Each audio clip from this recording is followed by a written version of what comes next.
Greetings, my dear viewers, it's March the 22nd, and today in my video I want to discuss the event, or rather the story, that I received from about 50 people who wrote me in my private messages yesterday. Yuri, please show your position and support the blogger from Latvia, Kirill Fedorov, who was arrested a few days ago for treason and espionage in favor of Russia. This very treason consisted of the fact that the man had a particular point of view on the operation of the Russian armed forces on the territory of Ukraine and sided with Moscow.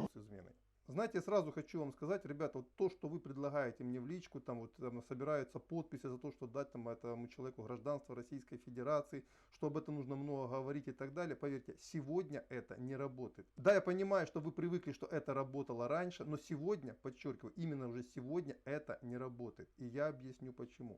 Я не случайно акцентировал внимание на то, что после 24 февраля был перейден Рубикон. Причем перейден он был не только Российской Федерацией. I did not accidentally draw your attention to the fact that after February the 24th, the Rubicon was crossed. And it was crossed not only by the Russian Federation.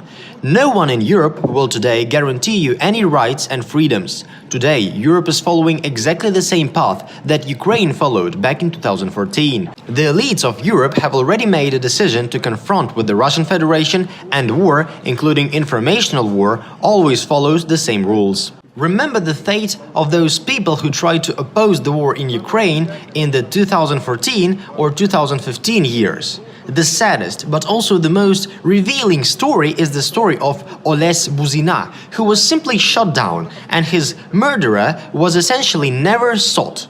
Because his killers were the Ukrainian authorities themselves who conducted this political murder by the hands of some bastards.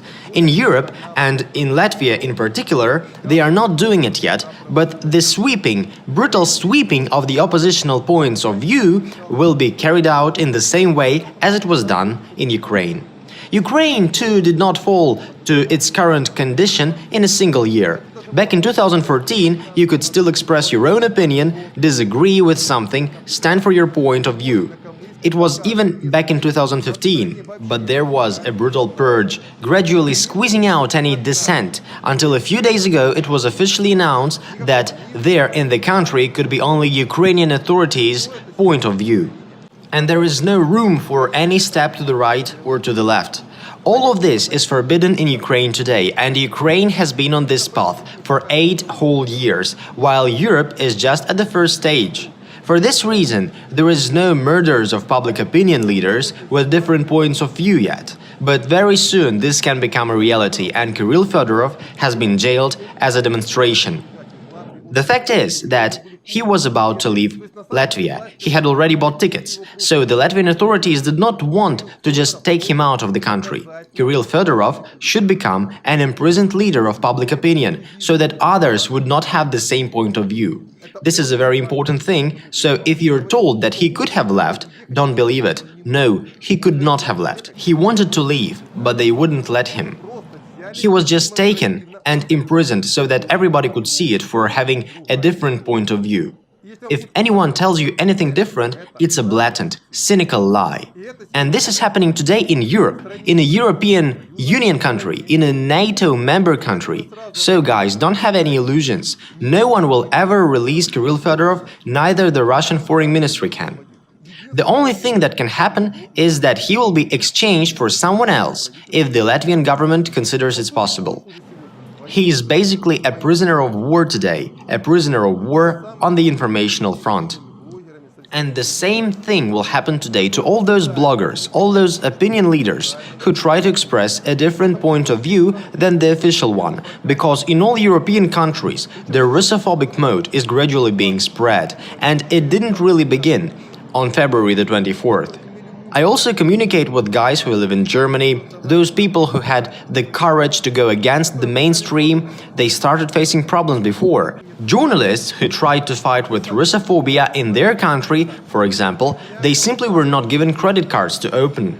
Imagine what is it like to live in Germany without a credit card. They were gently pushed out of the country, and in this particular case, which I said, they succeeded.